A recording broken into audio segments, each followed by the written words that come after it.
ಹುಬ್ಬಳ್ಳಿಯಲ್ಲಿ ಶುರುವಾಗಿದೆ justice for Anjali ಅಭಿಯಾನ. ಅಂಜಲಿ ಸಾವಿಗೆ ನ್ಯಾಯ ಸಿಗಬೇಕು ಅಂತ ಬೃಹತ್ ಪ್ರತಿಭಟನೆಗಳು ನಡೀತಾನೆ ಇದ್ದಾವೆ. ನೋಡಿ, ಈಗ ಜಸ್ಟಿಸ್ ಫಾರ್ ಅಂಜಲಿ ಅಭಿಯಾನ ಶುರುವಾಗಿದೆ ಹುಬ್ಬಳ್ಳಿಯಲ್ಲಿ. ಅಂಜಲಿ ಸಾವಿಗೆ ನ್ಯಾಯ ಸಿಗಬೇಕು. ಸಾಕಷ್ಟು ಸಂಘಟನೆಗಳು ಪ್ರತಿಭಟನೆಗಿಳಿದಿದ್ದಾವೆ. ಎಂದು ಅಂಬಿಗೇರ ಚೌಡಯ್ಯ ಸಮುದಾಯದಿಂದ ಪ್ರತಿಭಟನೆ ನಡೆಸಲಾಗುತ್ತೆ. ಪ್ರತಿಭಟನೆಯಲ್ಲಿ ಎಲ್ಲ ಸಮುದಾಯಗಳ ಜನರು ಕೂಡ ಭಾಗಿಯಾಗ್ತಾರೆ. ಸುಮಾರು 10ಕ್ಕೂ ವಿವಿಧ ಮಠಾಧಿಪತಿಗಳು ಈ ಒಂದು ಪ್ರೊಟೆಸ್ಟ್ನಲ್ಲಿ ಭಾಗಿಯಾಗಿ ತಮ್ಮ ಬೆಂಬಲವನ್ನು ವ್ಯಕ್ತಪಡಿಸ್ತಾರೆ. 20ಕ್ಕಿಂತ ಹೆಚ್ಚು ವಿವಿಧ ಸಂಘ ಸಂಸ್ಥೆಗಳು ಅಂಜಲಿ ನಿವಾಸದಿಂದ ಚೆನ್ನಮ್ಮ ವೃತ್ತದವರೆಗೆ ಪ್ರತಿಭಟನಾ ಮೆರವಣಿಗೆ ಹೋಗ್ತಾರೆ. ಬೆಳಗ್ಗೆ 11 ಗಂಟೆಗೆ ಬೃಹತ್ ಪ್ರತಿಭಟನೆ ಆರಂಭವಾಗುತ್ತೆ. ಅಂಬಿಗೇರ ಸಮುದಾಯ ಜೊತೆಗೆ ಸುಮಾರು 20ಕ್ಕಿಂತ ಹೆಚ್ಚು ಸಂಘ ಸಂಸ್ಥೆಗಳು ಸಂಘಟನೆಗಳು ಇವತ್ತಿನ ಪ್ರತಿಭಟನೆಗೆ ಬೆಂಬಲವನ್ನು ಕೊಡ್ತವೆ. ಅಂಜಲಿ ನಿವಾಸದಿಂದ ಚೆನ್ನಮ್ಮ ಸರ್ಕಲ್ವರೆಗೂ ಕೂಡ ಬೃಹತ್ ಪ್ರತಿಭಟನಾ ಮೆರವಣಿಗೆ ನಡೆಯುತ್ತೆ. ಅಂಜಲಿ ಕೊಲೆ ಆರೋಪಿ ಗಿರೀಶ್ ಏನಿದ್ದಾನೆ, ಇವನನ್ನು ಗಲ್ಲಿಗೇರಿಸಬೇಕು, ಎನ್ಕೌಂಟರ್ ಮಾಡಿ ಹೊಡೆದು ಬಿಸಾಕಬೇಕು ಅನ್ನುವಂತಹ ಒತ್ತಾಯ ಜಾಸ್ತಿ ಆಗ್ತಾ ಇದೆ. ಯಾಕೆಂದರೆ ಹುಬ್ಬಳ್ಳಿಯಲ್ಲಿ ಕಾನೂನು ವ್ಯವಸ್ಥೆ ಸಂಪೂರ್ಣವಾಗಿ ಹದಗೆಟ್ಟು ಹೋಗಿದೆ.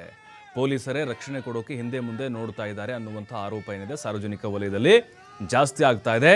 ನೇಹಾ ಕೊಲೆ ಆದಮೇಲೆ ಮತ್ತೊಂದು ಕೊಲೆ ಆಗಿರೋದ್ರಿಂದಾಗಿ ಹೆಣ್ಣು ಮಕ್ಕಳು ಓಡಾಡದ ಪರಿಸ್ಥಿತಿ ನಿರ್ಮಾಣ ಆಗಿಬಿಟ್ಟಿದೆ ಅನ್ನುವಂತಹ ಒಂದು ಆಕ್ರೋಶದ ಮಾತುಗಳು ಕೇಳಿ ಬರ್ತಾ ಇದೆ. ಬಟ್ ಈಗ ಅಂಜಲಿ ಅಂಬಿಗೇರ್ ಅವರ ಹತ್ಯೆಯನ್ನು ಖಂಡಿಸಿ ನಿರಂತರವಾಗಿ ಪ್ರತಿಭಟನೆಗಳು ಮೊಳಗ್ತಾನೆ ಇದ್ದಾವೆ.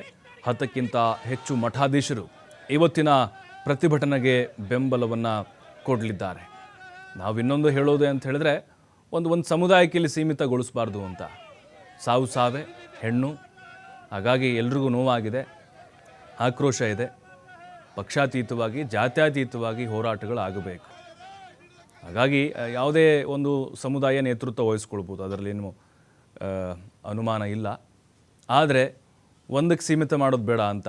ಹಾಗಾಗಿ ಎಲ್ಲ ಸಂಘಟನೆಗಳು ಕೂಡ ಇಲ್ಲಿ ಮುಂದೆ ಬಂದು ಪ್ರತಿಭಟನೆಯನ್ನು ಮಾಡೋಕ್ಕೆ ನಿರ್ಧಾರವನ್ನು ಮಾಡಿದ್ದಾವೆ. 11 ಗಂಟೆಯಿಂದ ಈ ಪ್ರೊಟೆಸ್ಟ್ ಶುರುವಾಗುತ್ತೆ. ಸರ್ಕಾರಕ್ಕೂ ಕೂಡ ಒತ್ತಾಯವನ್ನು ಮಾಡಲಿದ್ದಾರೆ. ಹಾಗೆ ಪೊಲೀಸ್ ಇಲಾಖೆಯ ವೈಫಲ್ಯವನ್ನು ಕೂಡ ತೆರೆದಿಡಲಿದ್ದಾರೆ. ಹಂತಕನನ್ನು ಬಂಧಿಸಿ ಅವನನ್ನು ಕೂಡಲೇ ಗಲ್ಲಿಗೇರಿಸಬೇಕು. ಅವತ್ತು ನೇಹಾ, ಇವತ್ತು ಅಂಜಲಿ, ಮಹಿಳೆಯರಿಗೆ ರಕ್ಷಣೆ ಇಲ್ಲ ಈ ಸರ್ಕಾರದಲ್ಲಿ ಅನ್ನುವಂತಹ ಧಿಕ್ಕಾರಗಳನ್ನು ಕೂಡ ಕೂಗ್ತಾನೆ ಇದ್ದಾರೆ ನಿರಂತರವಾಗಿ. ಜೊತೆಗೆ ಅಲ್ಲಿ ಹುಬ್ಬಳ್ಳಿ ಧಾರವಾಡ ಪೊಲೀಸ್ ಕಮಿಷನರ್, ಜೊತೆಗೆ ಅಲ್ಲಿ ಪೊಲೀಸ್ ಇಲಾಖೆಯ ವೈಫಲ್ಯ, ಇದೆಲ್ಲವೂ ಕೂಡ ಸಾರ್ವಜನಿಕರ ಆಕ್ರೋಶಕ್ಕೆ ಕಾರಣ ಆಗ್ತಾ ಇದೆ. ಕಳೆದ ತಿಂಗಳ ನೇಹಾ ನೆತ್ತರು ಹರಿದಿತ್ತು. ಅದಾದ 1 ತಿಂಗಳ ಬೆನ್ನಲ್ಲೇ ಈಗ ಅಂಜಲಿ ಭೀಕರವಾಗಿ ಕೊಲೆ ಆಗಿಬಿಟ್ಟಿದ್ದಾಳೆ. ಮತ್ತಷ್ಟು ಮಾಹಿತಿ ಯಲ್ಲಪ್ಪ ನೀಡ್ತಾರೆ. ಯಲ್ಲಪ್ಪ, ಈಗ ಸಾರ್ವಜನಿಕ ವಲಯದಲ್ಲಿ ಸಾಕಷ್ಟು ಆಕ್ರೋಶ ವ್ಯಕ್ತವಾಗ್ತಾ ಇದೆ ಅಂಜಲಿ ಕೊಲೆ ಪ್ರಕರಣದಲ್ಲಿ, ನೇಹಾ ಇನ್ಕ್ಲೂಡಿಂಗ್ ಹೌದು. ಬಟ್ ಈಗ ಯಾವ ರೀತಿ ಪ್ರತಿಭಟನೆ ಇವತ್ತು ಮೊಳಗುತ್ತೆ ಅಂತ ಓವರಲ್ ಹುಬ್ಬಳ್ಳಿಯಲ್ಲಿ? ಪ್ರಭು, ಏನು ಅಂಜಲಿ ಕೊಲೆಯಾಗಿ ಇವತ್ತಿಗೆ 3 ದಿನ ಗತಿಸಿದೆ. 3 ದಿನ ನಂತರ ಇಲ್ಲಿ ಅಂದ್ರೆ ಒಂದು ಕಡೆ ಆರೋಪಿ ಏನು ಹಂತಕ ಗಿರೀಶ್ ಅಲಿಯಾಸ್ ವಿಶ್ವನನ್ನ ಈಗಾಗಲೇ ಹುಬ್ಬಳ್ಳಿಯ ಪೊಲೀಸರ ವಶದಲ್ಲಿದ್ದಾನೆ. ಹುಬ್ಬಳ್ಳಿಯ ಕಿಮ್ಸ್ ಆಸ್ಪತ್ರೆಯಲ್ಲಿ ಆತನಿಗೆ ಚಿಕಿತ್ಸೆ ನಡೀತಾ ಇದೆ. ಇನ್ನೊಂದು ಕಡೆ ಅಂತಂದ್ರೆ ಇಲ್ಲಿ ಜಸ್ಟಿಸ್ ಫಾರ್ ಅಂಜಲಿ ಅಂತೇಳಿ ಒಂದು ದೊಡ್ಡದಂತಹ ಒಂದು ಹೋರಾಟವನ್ನ ಅಂಬಿಗರ ಚೌಡಯ್ಯ ಸಮುದಾಯ, ಯಾಕಂದ್ರೆ ಇವತ್ತು ಅಂಜಲಿ ಇದ್ದಾಳೆ, ಅಂಜಲಿ ಅಂಬಿಗರ್, ಇವರು ಅಂಬಿಗರ ಚೌಡಯ್ಯ ಒಂದು ಸಮುದಾಯಕ್ಕೆ ಸೇರಿದ ಒಂದು ಬಡ ಯುವತಿ ಬೀದಿ ಹೆಣ ಆಗಿದ್ದಾಳೆ. ಅದು ಬೆಳಗಿನ ಜಾವ ಇಲ್ಲಿ ಅಂದ್ರೆ ಮನೆಯಲ್ಲೇ ಇಲ್ಲಿ ಅಂದ್ರೆ ಅವಳನ್ನ ಬರ್ಬರವಾಗಿ ಹತ್ಯೆ ಮಾಡಲಾಗಿದೆ. ಹತ್ಯೆ ಮಾಡ್ಲಿಕ್ಕೆ ಇಲ್ಲಿ ಅಂದ್ರೆ ಮಹಿಳೆಯರಿಗೆ ರಕ್ಷಣೆ ಇಲ್ಲ ಮತ್ತು ಆ ಕುಟುಂಬಕ್ಕೆ ಸರ್ಕಾರ ನೆರವು ನೀಡಬೇಕು, ಅವಳ ಆತ್ಮಕ್ಕೆ ಶಾಂತಿ ಕೊಡಬೇಕು. ಇಲ್ಲಿ ಅಂದ್ರೆ ಅವಳ ಏನು ಬಡ ಕುಟುಂಬದಲ್ಲಿ ಇದ್ದಂತಹ ಅಂಜಲಿ ಸಹೋದರಿಗೆ ಸರ್ಕಾರ ಇಲ್ಲಿ ಅಂದ್ರೆ ನೆರವಿನ ಹಸ್ತ ಚಾಚಬೇಕು ಅಂತೇಳಿ ಇವತ್ತು ಅಂಬಿಗರ ಚೌಡಯ್ಯ ಸಮುದಾಯ ಸೇರಿದಂತೆ ಇಲ್ಲಿ ಅನೇಕ ಪರ ಸಂಘಟನೆಗಳು, ಯಾಕಂದ್ರೆ ಅಂಬಿಗರ ಚೌಡಯ್ಯ ಸಮುದಾಯ ಈಗಾಗಲೇ ಅಂತ ಒಂದು ಪ್ರತಿಭಟನೆಗೆ ಕರೆ ಕೊಟ್ಟಿತ್ತು. ಆ ಪ್ರತಿಭಟನೆ ಇಲ್ಲಿ ಅಂದ್ರೆ ಇದೇ ಹುಬ್ಬಳ್ಳಿಯ ಒಂದು ವೀರಾಪುರ ಓಣಿಯಲ್ಲಿರುವಂತಹ ಏನು ಅಂಜಲಿ ನಿವಾಸ ಏನಿದೆ, ಅಂಜಲಿ ನಿವಾಸದ ಬಳಿ ಒಂದು 12 ಎತ್ತಿನ ಮಠ ಅಂತಿದೆ. ಅಲ್ಲಿಂದ ಇಲ್ಲಿ ಅಂದ್ರೆ ಪ್ರತಿಭಟನೆ ಮೆರವಣಿಗೆ ಆರಂಭವಾಗಿದೆ. ಪ್ರತಿಭಟನಾ ರ್ಯಾಲಿ ಇಲ್ಲಿ ಅಂದ್ರೆ ಪ್ರಮುಖವಾಗಿ ಇಲ್ಲಿ ಅಂದ್ರೆ ಮಾರುಕಟ್ಟೆ ಪ್ರದೇಶದಲ್ಲೇ ಹಾಯ್ದು ಇಲ್ಲಿ ಅಂದ್ರೆ ಹುಬ್ಬಳ್ಳಿಯ ಚೆನ್ನಮ್ಮ ತಲುಪುತ್ತೆ.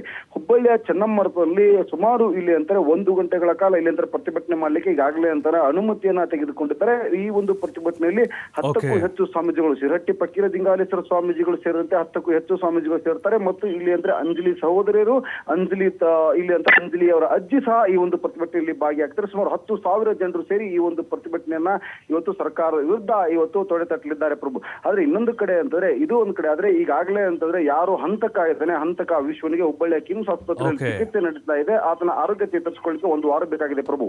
ಥ್ಯಾಂಕ್ ಯು ಎಲ್ಲಪ್ಪ ಮಾಹಿತಿಗಾಗಿ.